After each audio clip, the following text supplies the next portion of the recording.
अगला जो है यहाँ पे बच्चों आपको सम इंपॉर्टेंट टर्म्स कॉन्फर्मेशनल आइसोमेरिज्म पढ़ने से पहले, वैसे तो हम ये जो टर्म्स हैं सर आप पहले ही डिस्कस कर चुके हैं यहाँ पर, लेकिन फिर भी डिटेल में अगर आपको लिखे हुए मिले ये मॉड्यूल में या नोट्स में तो किस तरीके से उनमें आइडेंटिफाई करना है वो यहाँ पे हम पढ़ लेते हैं। तो सबसे पहला इंपॉर्टेंट टर्म है बच्चों आपके पास स्ट्रेन।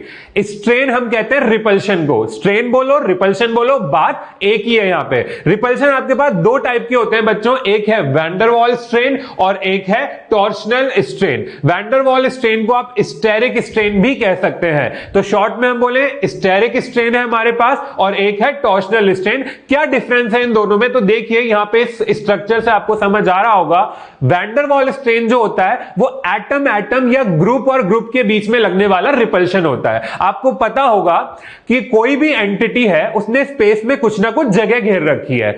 अगर मैं सर के बिल्कुल पास खड़ा हुआ हूं तो मेरी और सर की धक्का मुक्की होने के चांसेस ज्यादा हैं, और अगर मैं सर से दूर हो गया हूं तो यहां पे धक्का मुक्की होने के चांसेस बिल्कुल कम हो गए हैं, रिपल्शन कम हो गया है। तो वही है यहां पे, ये जो हाइड्रोजन से एक दूसरे के जस्ट पीछे है और जस्ट पीछे है तो रिपल्शन होने के चांसेस ज्यादा होंगे। तो वैन डर वाल स्ट्रेन क्या है बच्चों? एटम्स या ग्रुप्स के बीच में लगने वाला रिपल्शन, क्योंकि हर एटम या स्पेस जो है वो जगह घेरता है, हर एटम या ग्रुप स्पेस में जगह घेरता है। तो अब देखिए यहां पे टॉर्शनल स्ट्रेन की बात कर लेते हैं, वो भी सर बता चुके हैं। टॉर्शनल स्ट्रेन जो होता है बॉन्ड पेयर के बीच लगने वाला रिपल्शन होता है। यहां पे इस कंपाउंड में ये दो इलेक्ट्रॉन है कार्बन हाइड्रोजन के बीच, और बैक वाले कार्बन हाइड्रोजन के बीच भी यहां पर दो इलेक्ट्रॉन है, और यहां पे पहला बॉन्ड पेयर दूसरे बॉन्ड पेयर के जस्ट पीछे है इस तरीके से। और अगर ये एक दूसरे के जस्ट पीछे होंगे तो इलेक्ट्रॉन इलेक्ट्रॉन के बीच लगने वाला रिपल्शन मैक्सिमम होगा और स्टेबिलिटी मिनिमम होगी। तो इसीलिए हम कहते हैं कि एक्लिप्स फॉर्म में दो तरह के रिपल्शन होते हैं और दोनों तरह के रिपल्शन एक्लिप्स फॉर्म में मैक्सिमम होते हैं, और रिपल्शन मैक्सिमम होने की वजह से एनर्जी मैक्सिमम हो जाती है और स्टेबिलिटी मिनिमम हो जाती है। जबकि स्टैगर्ड फॉर्म की अगर हम बात करें तो वहां पे दोनों तरह के रिपल्शन, चाहे वो वैन डर वाल स्ट्रेन हो चाहे वो टॉर्शनल स्ट्रेन हो, दोनों तरह के रिपल्शन वहां पर मिनिमम होते हैं, एनर्जी मिनिमम होती है और स्टेबिलिटी मैक्सिमम होती है। तो इस तरीके से आप इसको यहां पे समझ सकते हैं। अगली जो टर्म है हमारी वो डायहेड्रल एंगल है। डायहेड्रल एंगल बहुत सिंपल लैंग्वेज में अगर बात करें, फ्रंट कार्बन की वैलेंसी और बैक कार्बन की वैलेंसी के बीच में जो एंगल बन रहा है उसे ही हम डायहेड्रल एंगल कहेंगे। जैसा सर ने बताया एक्लिप्स फॉर्म में फ्रंट कार्बन का हाइड्रोजन बैक कार्बन के हाइड्रोजन के जस्ट पीछे है, और अगर कोई चीज एक दूसरे के जस्ट पीछे है इस तरीके से तो इन दोनों के बीच में जो एंगल माना जाएगा वो 0 डिग्री माना जाएगा। इसलिए एक्लिप्स फॉर्म में जो हमारा थीटा होता है जिसे हम डायहेड्रल एंगल कहते हैं वो 0 डिग्री होता है। और यहां पे स्टैगर्ड फॉर्म की हम बात करें, ये वाला हाइड्रोजन इस वाले हाइड्रोजन, फ्रंट कार्बन का हाइड्रोजन बैक कार्बन के हाइड्रोजन के बीच का एंगल पता करना है आपको। तो यहां पे ये जो एंगल है बच्चों ये 60 डिग्री है, ये भी हम आपको बता चुके हैं, और 60 डिग्री होने से यहां पर मिनिमम रिपल्शन क्रिएट हो चुका है। तो अब यहां पे स्टेबिलिटी ऑर्डर आपको दिया गया है। स्टेबिलिटी ऑर्डर में स्टैगर्ड की स्टेबिलिटी ज्यादा है एक्लिप्स से। ये क्यों है? क्योंकि स्टैगर्ड में रिपल्शन कम है और एक्लिप्स में रिपल्शन ज्यादा है। तो अब यहां पे देखिए इथेन फॉर्म में staggered form is more stable than eclipse form by 12.5 kilojoule per mole. अब देखिए यहां पे एनर्जी और स्टेबिलिटी एक दूसरे के इनवर्सली प्रोपोर्शनल होते हैं। अगर एनर्जी बढ़ती है तो स्टेबिलिटी घटती है, हम ये जानते हैं। हमें यहां पे पता है कि स्टैगर्ड की स्टेबिलिटी ज्यादा है, मतलब स्टैगर्ड की एनर्जी क्या होगी? कम होगी। तो अगर ये एनर्जी का ग्राफ है मेरे पास में तो स्टैगर्ड जो है नीचे है क्योंकि उसकी एनर्जी कम है, और एक्लिप्स जो है वो ऊपर है क्योंकि उसकी एनर्जी ज्यादा है। तो इस तरीके से आप देखें तो अगला जो स्लाइड है वहां पर आपको सर एक बच्चों का डाउट यहां पर आता है, जैसे आपने बताया डायहेड्रल एंगल, बिल्कुल एक बार बच्चे ने जो है बच्चों से एग्जाम में क्वेश्चन पूछा गया क्या इस रोटेशन के दौरान डायहेड्रल एंगल चेंज हो रहा है? यस बच्चों देखिएगा, फ्रंट कार्बन के बॉन्ड और बैक कार्बन के बॉन्ड के बीच का एंगल जो है चेंज हो रहा है, मतलब डायहेड्रल एंगल चेंज हो रहा है। डायहेड्रल एंगल मतलब ये वाला एंगल रोटेशन पर चेंज हो रहा है। इस तरह के एंगल की मैं यहां पर बात कर रहा हूं। सर दूसरा यहां पर एग्जाम में क्वेश्चन पूछा गया बॉन्ड एंगल। अब बच्चों बॉन्ड एंगल क्या चीज है आप देखिएगा, ये फ्रंट कार्बन है, अब मैंने इसको बाहर ही निकाल लिया भाई, ठीक है, ये फ्रंट कार्बन है। अब ये जो इसके बॉन्ड के बीच का एंगल है इसी कार्बन से जुड़े हुए, इसको हम बोलते हैं बॉन्ड एंगल। अब आप देखिए बच्चों, जब मैं इसे रोटेट कर रहा हूं, इस तरह से रोटेट कर रहा हूं, आप देखिए रोटेट हो रहा है, तो क्या बॉन्ड एंगल चेंज हो रहा है? नहीं हो रहा। सर अगर आपसे पूछा जाए क्या डाइहेड्रल एंगल चेंज हो रहा है? मगर आपसे पूछा जाए बच्चों क्या बॉन्ड एंगल चेंज हो रहा है? नहीं हो रहा है। मतलब आगे वाले बॉन्ड पीछे वाले बॉन्ड के बीच का एंगल चेंज हो रहा है, मगर इन दोनों के बीच का एंगल चेंज नहीं हो रहा है। मतलब रोटेशन के दौरान बॉन्ड एंगल जो है सेम रहेगा, मगर डाइहेड्रल एंगल चेंज होता है। बॉन्ड एंगल तो बॉन्ड लेंथ भी सेम होनी चाहिए। बॉन्ड एंगल और बॉन्ड लेंथ, अब आप देखो बच्चों, जब ये रोटेट कर रहा है तो क्या इस कार्बन हाइड्रोजन के बॉन्ड लेंथ में कोई फर्क आ रहा है? कोई फर्क नहीं आ रहा है। आप देखिए रोटेशन पर बॉन्ड लेंथ का कोई फर्क नहीं आ रहा है, मतलब ये कार्बन हाइड्रोजन का बॉन्ड लेंथ भी सेम रहेगा। तो इसीलिए जो है यहां पर कुछ इंपॉर्टेंट टर्म्स आती है, डाइहेड्रल एंगल चेंज होता रहेगा, दूसरा यहां पर आता है बॉन्ड एंगल चेंज जो है सेम रहेगा, मतलब बॉन्ड एंगल चेंज नहीं होगा, और बॉन्ड लेंथ भी जो है सेम ही रहेगा। तो इस तरीके से यहां पे इस ग्राफ में जो हम ग्राफ की बात कर रहे थे, पोटेंशियल एनर्जी का ग्राफ है ये, यहां पर आपको दिख रहा है स्टैगर्ड की जो एनर्जी है वो कम है, वो नीचे है, और एक्लिप्स की जो एनर्जी है वो ज्यादा है। एक्लिप्स की एनर्जी ज्यादा क्यों है? क्योंकि एक्लिप्स में जो रिपल्शन है वो मैक्सिमम है, और रिपल्शन मैक्सिमम होने की वजह से स्टेबिलिटी मिनिमम है, और स्टेबिलिटी मिनिमम होने की वजह से एनर्जी जो है वो मैक्सिमम है। और ये जो 12.5 की बच्चों हम बात कर रहे थे ना, यहां पर स्टैगर्ड और एक्लिप्स की एनर्जीज के बीच में जो डिफरेंस होता है वो 12.5 किलो जूल पर मोल का होता है। मतलब क्या है इसका, कि अगर आपको स्टैगर्ड कन्फर्मेशन से एक्लिप्स कन्फर्मेशन बनाना है तो जो इसको घुमाना पड़ेगा, और घुमाने के लिए आपको एनर्जी लगेगी, उस एनर्जी की वैल्यू होगी 12.5 किलो जूल पर मोल, और वो रूम टेंपरेचर पर होगी, अवेलेबल है, रूम टेंपरेचर अवेलेबल है, क्योंकि किलो जूल पर मोल इतना कोई बहुत बड़ा अमाउंट नहीं है, बहुत बड़ा अमाउंट नहीं है,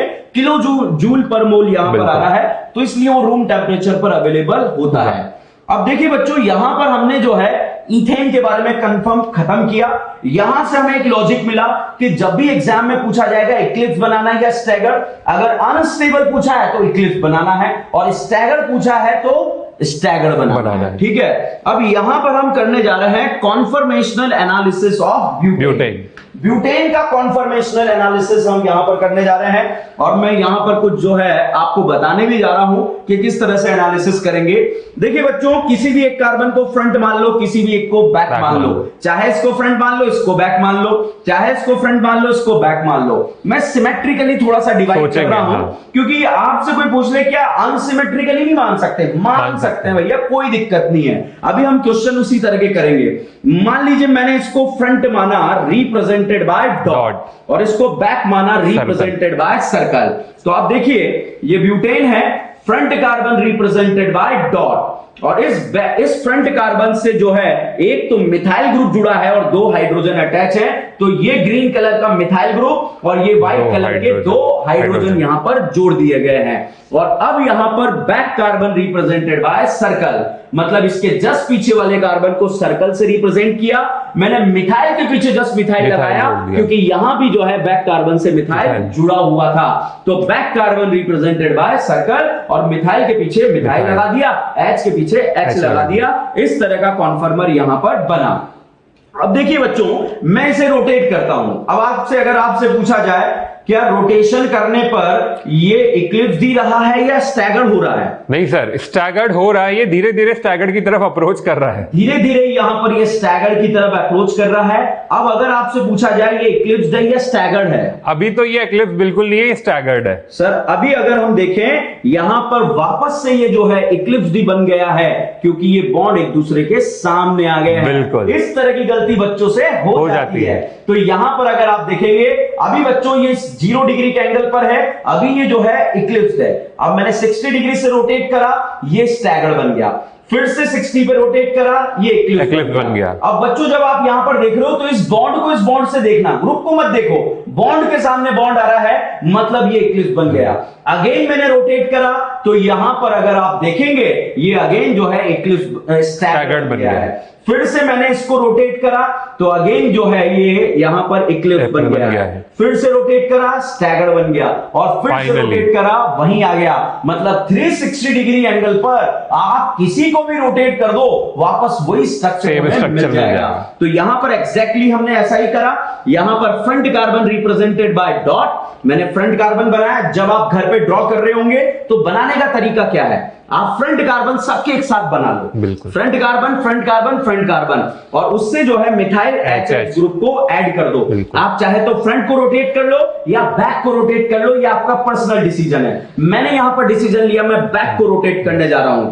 तो फ्रंट रिप्रेजेंटेड बाय डॉट, एक मिथाइल दो हाइड्रोजन अटैच कर दिए, और यहां पर मैंने बैक कार्बन को 60 डिग्री से रोटेट करा।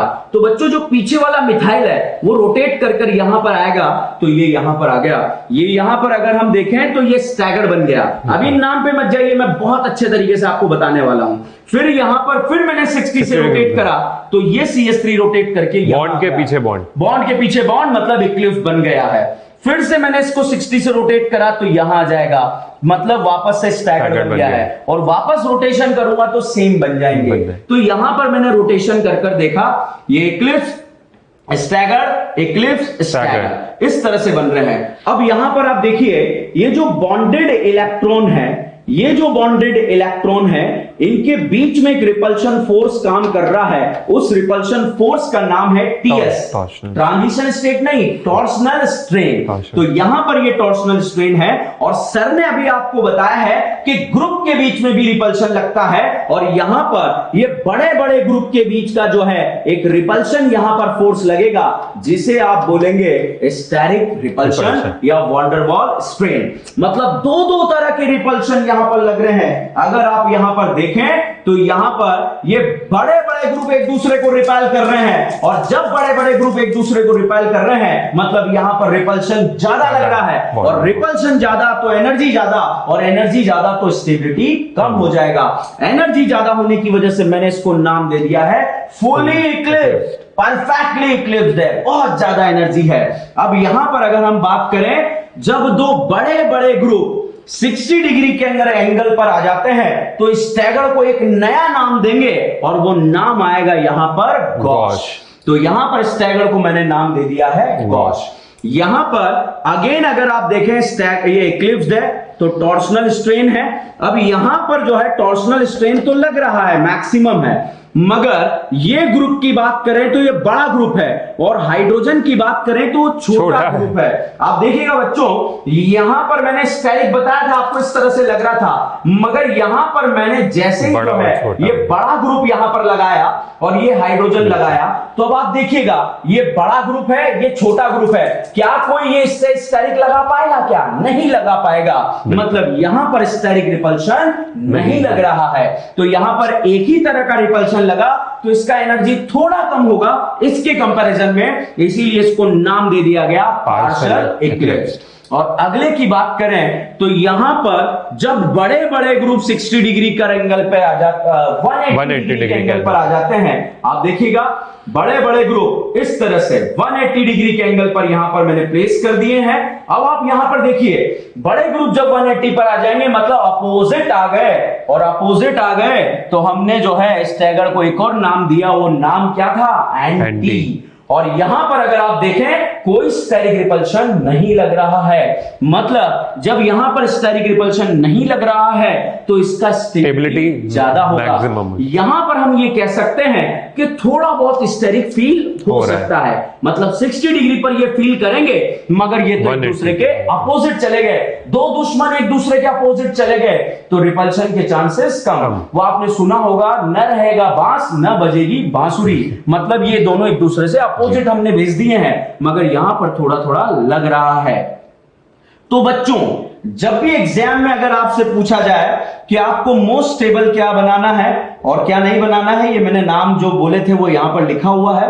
अब देखो बच्चों यहां पर क्या है, जैसे अगर हमसे पूछा जाए कि आप इक्लिप्स बनाएंगे या स्टैगर्ड बनाएंगे, तो मुझसे अगर पूछा जाएगा तो मैं स्टैगर्ड बनाऊंगा, बिकॉज स्टैगर्ड जो है ज्यादा स्टेबल होता है। तो staggered is more stable then eclipsed. अब स्टैगर्ड के दो फॉर्म है, एक फॉर्म जो है वो आ जाता है एंटी और एक फॉर्म आता है गॉश। तो बच्चों बताइए, अभी मैंने आपको बताया क्या एंटी में किसी तरह का स्टेरिक लगेगा? मुझे लगता है स्टेरिक रिपल्शन नहीं लगेगा, इसीलिए एंटी जो है मोर स्टेबल होगा किससे? गॉश से। और इक्लिप्स की अगर हम बात करें तो इक्लिप्स जो है वो जो है दो तरह का होगा, एक होगा पार्शियल इक्लिप्स और एक होगा परफेक्ट या फुली इक्लिप्स। तो इस तरह से या तो परफेक्ट बोल दें या पार्शियल बोल दें, तो ये स्टेबिलिटी है और यहां पर ये स्टेबिलिटी का ऑर्डर आ जाएगा। तो इस तरह से आप स्टेबिलिटी का ऑर्डर यहां पर चेक कर सकते हैं। तो हमने इस तरह से स्टेबिलिटी को निकाला, मतलब जब भी एग्जाम में आएगा मेरे दिमाग में पूछा गया, एग्जाम में पूछा गया कि मोस्ट स्टेबल, तो दिमाग में क्लिक करा स्टैगर्ड। स्टैगर्ड के दो फॉर्म में मैं क्या बनाने जा रहा हूं? एंटी। मगर स्टेरिक रिपल्शन को मिनिमाइज करना है। जैसे मैंने यहां पर ये क्वेश्चन लिखा EtCH2 और यहां पर CH2 और ये CH3, इसको फ्रंट और इसको बैक मान लिया गया। क्वेश्चन आता है सर हमें कैसे पता लगेगा कि किसको फ्रंट किसको बैक मानना है? आपको पता नहीं लगाना, आपको ऑप्शन चेक करके आंसर लगाना है। वहां पर गिवन होगा तो front carbon represented by dot, इससे एक इथाइल और दो हाइड्रोजन अटैच कर दिए। अब अगर हम देखें back carbon represented by circle, अब सर्कल से रिप्रेजेंट कर दिया। बच्चों में इसका मोस्ट स्टेबल बनाऊंगा या फिर जो है मोस्ट अनस्टेबल? क्या बनाने जा रहे हैं सर? हम यहां पर मोस्ट स्टेबल बनाने जा रहे हैं। तो मोस्ट स्टेबल बनाने के लिए हम यहां पर जो है 60 डिग्री के एंगल पर रखेंगे, मतलब स्टैगर फॉर्म रखना है, इक्लिप्स तो रखना ही नहीं है। अब स्टैगर का दो फॉर्म है, एक तो गॉश और एक एंटी। मतलब ये बड़ा ग्रुप अगर मैंने यहां लगाया तो कुछ ना कुछ यहां पर स्टेरिक लगेगा, यहां लगाया तो कुछ ना कुछ लगेगा। बट अगर मैंने अपोजिट लगा दिया तो दो बड़े बड़े ग्रुप को अपोजिट लगाने की वजह से स्टेरिक रिपल्शन मिनिमम और स्टेबिलिटी मैक्सिमम। अब हाइड्रोजन आप कहीं भी प्लेस कर सकते हैं। तो इस तरह से यहां पर हमने जो है ये कॉन्फर्मेशनल एनालिसिस पढ़ा। जब भी एग्जाम में क्वेश्चन आ जाए मोस्ट बल्कि ग्रुप, बल्कि नहीं, बड़ा नहीं, मोस्ट बड़ा ग्रुप जो है वो जो है आपको जो है अपोजिट डायरेक्शन। सर ये स्टेबिलिटी का ऑर्डर दिया हुआ था, एनर्जी का ऑर्डर भी आ जाता है कभी कभार। यस, एनर्जी का ऑर्डर भी आ जाता है, एनर्जी का ऑर्डर इसका उल्टा हो जाएगा। तो ये बात ध्यान रखनी है आपको। तो अगला जो है यहाँ पे देखिए स्पेशल केसेस। अब स्पेशल केस क्या है? स्पेशल केस बोलो एक्सेप्शन बोलो, बात एक ही है। मतलब एक्सेप्शन कैसे आ गया? एक्सेप्शन आएगा, यहाँ पे भी एक्सेप्शन आएगा। देखिए किस तरीके से। अभी जो हमने यहाँ पे ऑर्डर पढ़ा है स्टेबिलिटी का ब्यूटेन के कॉन्फर्मेशंस में, वो है एंटी की maximum stability, then gauche, then partially eclipse and then fully eclipse. तो ये पार्शियली एक्लिप्स है, फुली एक्लिप्स है, इनमें कोई एक्सेप्शन नहीं है। बट ये जो एंटी और गॉश फॉर्म है, यहां पर इनका ऑर्डर चेंज हो सकता है और कब चेंज होगा वो हम यहां पे पढ़ने वाले हैं। तो देखिए यहां पे it is not necessary that anti conformation is always maximum stable. हमेशा मैक्सिमम स्टेबल हो ऐसा जरूरी नहीं है। तो यहां पे कौन से केसेस हैं देखिए। यहां पे मान लीजिए ये है आपका फ्रंट कार्बन, इसको मैंने F से रिप्रेजेंट कर दिया, और ये है बैक कार्बन B से। तो फ्रंट कार्बन पे जुड़े हैं दो हाइड्रोजन और एक OH, और बैक कार्बन पे जुड़े हुए हैं दो हाइड्रोजन और एक Z। अब इस तरीके का अगर स्ट्रक्चर आपको दिया गया है, और यहां पे जो Z है ये एक जनरलाइज्ड टर्म है बच्चों। Z यहां पे फ्लोरीन हो सकता है, कार्बोक्सिलिक एसिड हो सकता है, अमाइन हो सकता है, अल्कोहल हो सकता है, नाइट्रो हो सकता है, मिथॉक्सी हो सकता है। तो इस तरीके के ग्रुप अगर आपको Z की पोजीशन पे दिए गए हो तो यहां पे आपका जो ऑर्डर है वो चेंज हो जाएगा। किस तरीके से चेंज होगा? देखिए Z यहां पे हमने OH ले लिया, इस तरीके के कंपाउंड का जो कॉमन नेम है उसे हम बोलते हैं इथाइलिन ग्लाइकॉल। अब इथाइलिन ग्लाइकॉल के दो स्टैगर्ड कॉन्फर्मेशन में हम कंपैरिजन यहां पर करने वाले हैं। स्टैगर्ड कौन से? एंटी और गॉश। तो यहां पे देखिए एंटी और गॉश में अगर आप कंपैरिजन करेंगे तो गॉश की स्टेबिलिटी ज्यादा दी गई है। ये क्या हो गया? ये तो अभी तक जो हमने पढ़ा था उसका उल्टा हो गया। ये कैसे हो गया कि गॉश, अच्छा ये समझ में आ रहा है कि ये गॉश है। गॉश कैसे है? क्योंकि यहां पे बड़े बड़े ग्रुप 60 डिग्री के एंगल पे हैं और यहां पे बड़े बड़े ग्रुप 180 डिग्री के एंगल पे है। तो इस तरीके से ये तो हमें क्लियर है कि ये गॉश है और ये एंटी है। गॉश की स्टेबिलिटी ज्यादा कैसे है? तो देखिए यहां पर भले ही यहां पे रिपल्शन वॉन्डरवॉल स्ट्रेन जो है वो यहां पे थोड़ा ज्यादा है, लेकिन उसको ओवरकम करने के लिए यहां पे एक बहुत ही धांसू, एक बहुत ही बड़ा फैक्टर यहां पे आ चुका है बच्चों, जिसे हम कहते हैं हाइड्रोजन बॉन्डिंग। और हाइड्रोजन बॉन्डिंग किन किन के बीच में हो रही है? इस H और इस O के बीच में, इस H और इस O के बीच में इंट्रामोलिक्यूलर हाइड्रोजन बॉन्डिंग यहां पर होने वाली है। हाइड्रोजन बॉन्डिंग की वजह से इसकी स्टेबिलिटी ज्यादा हो जाएगी, क्योंकि वहां पे रिंग फॉर्मेशन होता है, कीलेट रिंग, ये आप इनऑर्गेनिक में पढ़ चुके हैं। तो यहां पर हाइड्रोजन बॉन्डिंग की वजह से गॉश की स्टेबिलिटी ज्यादा होगी, और एंटी में ये दो OH जो है ये एक दूसरे से बहुत ज्यादा दूर है। इतनी दूर होने की वजह से यहां पर इनमें हाइड्रोजन बॉन्डिंग होना पॉसिबल नहीं होगा, तो इसीलिए एंटी की स्टेबिलिटी कम होगी। तो अगर आपसे रीजन पूछा जाए कि गॉश की स्टेबिलिटी ज्यादा हो जाती है एंटी के कंपैरिजन में, ऐसा कौन से केसेस में होता है? ऐसा तब होता है जब गॉश के दो बल्की ग्रुप्स में इंट्रामोलिक्यूलर हाइड्रोजन बॉन्डिंग होने लग जाती हो। तो इस तरीके से आपको यह याद रखना है। सर एक बार एक स्टूडेंट ने जो है मेरे से एक डाउट पूछा, सर आपने बताया ठीक है, मान लिया कि हाइड्रोजन बॉन्डिंग यहां पर हो रहा है, बट स्टूडेंट का डाउट ये था कि हाइड्रोजन बॉन्डिंग यहां नहीं हो सकता क्या? इस तरह से ये ऑक्सीजन हाइड्रोजन के बीच में यहां भी हो जाए, यहां तो दो बार हो रही है। तो बच्चों ये ध्यान रखिएगा कि कौन कौन से हाइड्रोजन बॉन्ड बना सकते हैं। आप इनऑर्गेनिक पढ़ते हैं, फोन से जुड़े हुए हाइड्रोजन, बिल्कुल ठीक है, और एक sp कार्बन भी होता है। अभी हम यहां तीनों की बात करेंगे। फोन से फ्लोरीन, ऑक्सीजन, नाइट्रोजन से जुड़े हुए हाइड्रोजन बॉन्ड बना सकते हैं, इसलिए यहां पर जो है हाइड्रोजन बॉन्डिंग हो गई है। स्टूडेंट का फिर से डाउट आया कि सर ठीक है, यहां से जो है जुड़ा हुआ है, तो यहां भी तो जो है बड़े वाले ऑक्सीजन से हाइड्रोजन जुड़ा था, मगर ये ऑक्सीजन नहीं है बच्चों, ये जो है कार्बन है। और कार्बन से जुड़ा हुआ हाइड्रोजन जो है, जर्नल जो है वो पार्टिसिपेट नहीं करता, ठीक है ना, वो पार्टिसिपेट नहीं करेगा।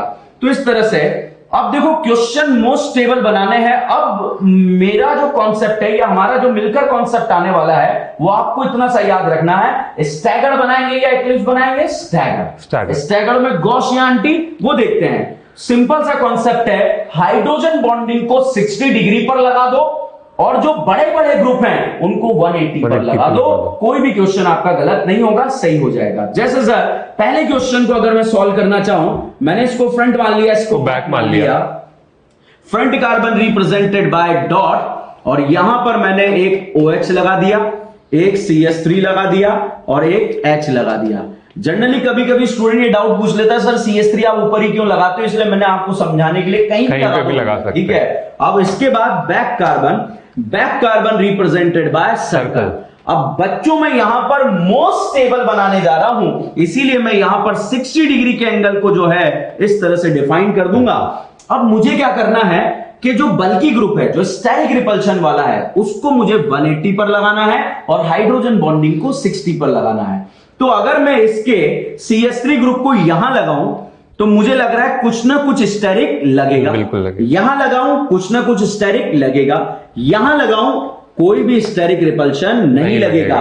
मतलब मैंने मोस्ट बल्की को 180 पर लगा दिया। कॉन्सेप्ट इज दैट जो बड़ा ग्रुप है उसको 180 पर लगा दो। अब OH हाइड्रोजन बॉन्ड करता है, उसे यहां ना लगाकर यहां पर लगाइए आप, और इन दोनों के बीच में करा दीजिए हाइड्रोजन बॉन्डिंग।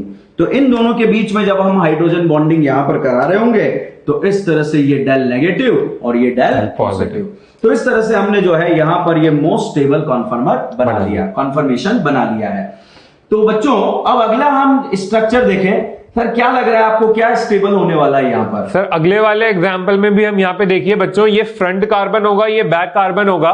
फ्रंट कार्बन से 2 हाइड्रोजन और एक COO- ग्रुप जुड़ा है, कार्बोक्सिलेट आयन जुड़ा है, और बैक वाले कार्बन से 2 हाइड्रोजन और एक अमोनियम आयन जुड़ा है। तो इस तरीके से अगर यहां पे जुड़ा हुआ है तो सबसे पहले अगर हम यहां पे इसको बनाएं तो इसको मैं इरेज करना चाहूंगा यहां पे पहले इस तरीके से। यहां पे इसका तो आंसर आ चुका था हमारा कि यहां पर मोस्ट स्टेबल जो कॉन्फर्मर है वो गॉश होगा। अब इसकी बात करते हैं, जैसा कि सर ने बताया ये है फ्रंट कार्बन और इसके यहां पर हमने बना दिए इस तरीके से ये 3 बॉन्ड। अब इसके पास में है 2 हाइड्रोजन और एक कार्बोक्सिलेट आयन, तो यहां पे COO- और 2 हाइड्रोजन हमने ऐड कर दिए। इसी तरीके से अब हम यहां पे बना लेते हैं बैक कार्बन। बैक कार्बन के भी यहां पर 2 हाइड्रोजन है और एक अमोनियम आयन वहां पर जुड़ा हुआ है। क्योंकि मैं मोस्ट स्टेबल बना रहा हूं तो एक्लिप्स फॉर्म में तो मैं यहां दिखाने ही नहीं वाला हूं, यहां पर स्टैगर्ड फॉर्म में मैंने बॉन्ड को रिप्रेजेंट कर दिया है। अब आती है ग्रुप ग्रुप्स को इनमें ऐड करने की। ग्रुप्स क्या क्या है मेरे पास, 2 हाइड्रोजन है, एक NH3+ है।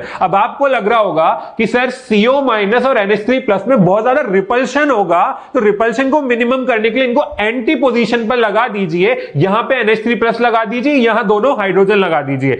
अगर आप ऐसा करते हैं तो आप बहुत बड़ी गलती कर देंगे बच्चों। यहां पर जो गॉस फॉर्म है, NH3+ जब 60 डिग्री के एंगल पर होगा और हाइड्रोजन इस तरीके से अलग एंगल पर होंगे, तो यहां पर CO- और NH3+, बच्चों ये आयंस हैं, और आयंस जो होते हैं उनके बीच में इलेक्ट्रोस्टैटिक अट्रैक्शन या आयनिक अट्रैक्शन होता है। तो इन दोनों स्पीसीज के बीच में इलेक्ट्रोस्टैटिक अट्रैक्शन होगा। और आपको यह बात याद रखनी है, जब भी 2 स्पीसीज के बीच में अट्रैक्शन होता है तो अट्रैक्शन की वजह से ओवरऑल स्टेबिलिटी बढ़ती है। लेकिन अगर आपने यहां पे इसको लगा दिया होता, NH3+ को एंटी पोजीशन पे लगा दिया होता, तो दूरी बढ़ जाती, दूरी बढ़ने से अट्रैक्शन कम हो जाता, स्टेबिलिटी कम हो जाती। तो इस तरह से हमने जो है यहां पर डिफरेंट टाइप की क्वेश्चन क्लास में लिए। आप कन्फर्मेशनल आइसोमर में इतना सा याद रखें, स्टेबिलिटी और एनर्जी का क्वेश्चन आएगा, डायहेड्रल एंगल, बॉन्ड लेंथ और बॉन्ड एंगल का क्वेश्चन आएगा, या फिर क्वेश्चन जब पूछा जाएगा मोस्ट स्टेबल का, तो आपको इतना सा याद रखना है 60 डिग्री के एंगल पर बनाना है, हाइड्रोजन बॉन्डिंग या अपोजिट अट्रैक्शन को जो है 60 पर लगा देना है, और स्टेरिक रिपल्शन को 180 डिग्री पर लगा देना है। तो इस तरह से हम यहां पर स्ट्रक्चर को बना सकते हैं। अब अगले स्लाइड को अगर आप देख रहे होंगे तो यहां पर ये स्लाइड ब्लैंक नजर आ रहा है। यहां पर बच्चों में साइक्लिक कंपाउंड में जो है आपको बताने जा रहा हूं कन्फर्मेशनल आइसोमरिज्म, और साइक्लिक कंपाउंड में डायरेक्टली मैं आपको बताता हूं साइक्लोहेक्सेन। 6 मेंबर रिंग है, साइक्लोहेक्सेन है। साइक्लोहेक्सेन के अंदर अगर आप देखें लगातार 3 सिग्मा बॉन्ड है, तो यहां पर ये जो है कन्फर्मेशनल आइसोमरिज्म शो करेगा।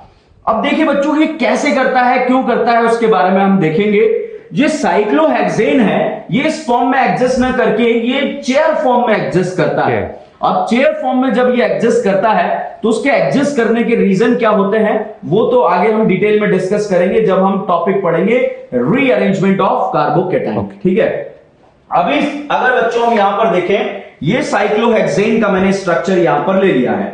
यहां पर अगर आप देखें 6 कार्बन है, 1 2 3 4 5 6 कार्बन है। मैंने आपको बोला साइक्लोहेक्सेन जो है चेयर फॉर्म में चला जाता है। अब जब ये चेयर फॉर्म में चला जाता है तो इसकी चेयर फॉर्म को ड्रॉ करने का तरीका, 2 पैरेलल लाइन ड्रॉ कर लिए, एक V4 वैन बनाना है जिसका एक बॉन्ड बड़ा और एक बॉन्ड छोटा, नीचे की तरफ उल्टा V बनाना है, जिधर बॉन्ड जो है इस तरह से उल्टा V बना दिया, जिधर बॉन्ड छोटा था उधर बॉन्ड बड़ा बना दिया, जिधर बॉन्ड बड़ा था उधर बॉन्ड छोटा बना दिया, ये चेयर फॉर्म हो गया। अब आप सोच रहे होंगे सर ऐसा चेयर बाजार में कहां मिलता है? मिलता नहीं, आपको मैं अभी दिखाऊंगा। यहां पर ये साइक्लोहेक्सेन है बच्चों। ये बताइए क्या अब आपको चेयर फॉर्म नजर आ रहा है? मुझे लग रहा है जो जितने भी स्टूडेंट्स हमें स्क्रीन पर देख रहे हैं उन्हें चेयर फॉर्म नजर आ रहा होगा।